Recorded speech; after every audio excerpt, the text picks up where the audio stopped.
అసలు ప్రాణాయామం అంటే ఏంటి? ఎందుకు చేయాలి? ప్రాణాయామం చేయడం వల్ల లాభాలేంటి? ప్రాణాయామం అంటే ఏంటంటే ఉచ్ఛ్వాస నిశ్వాసంతో చేసేటటువంటి కార్యాన్ని మనం ప్రాణాయామం అంటాం మనం.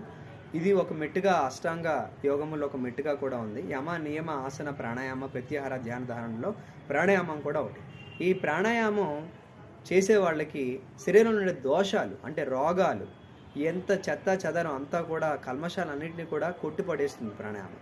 ప్రాణాయామం చేయడం వల్ల మనకు మొట్టమొదటి వచ్చేది ఆరోగ్యం. మీరు ఆరోగ్యంగా ఉండాలి అంటే ప్రాణాయామం చేయండి, ఖచ్చితంగా ఆరోగ్యంగా ఉంటారు. మీరు ఏ డాక్టర్లు అవసరం లేదు. ఓకే, మీరు కనుక కరెక్ట్గా ప్రాణాయామం ఎవ్రీడే చేసినట్లయితే మీ రోగాలు మాత్రమే కాకుండా మీ చుట్టూ ఉన్న రోగాలు కూడా పోతాయి. అదొక సైన్స్ అది. ఓకే, ప్రాణాయామం చేయడం వల్ల ఎన్నో లాభాలు ఉన్నాయి.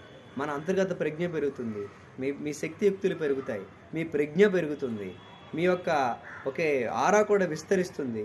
మీ చుట్టూ ఉన్న వాళ్ళని కూడా మీరు ఆనందంగా ఉండడమే కాకుండా మీ చుట్టూ ఉన్న వాళ్ళు ఆనందంతో నింపుతూ ఉంటారు. ఇలా ప్రాణాయామం చేయడం వల్ల అనేక లాభాలు ఉన్నాయి. సో అప్కమింగ్ క్లాసెస్లో మరిన్ని రహస్యాలతో మళ్ళీ కలుద్దాం.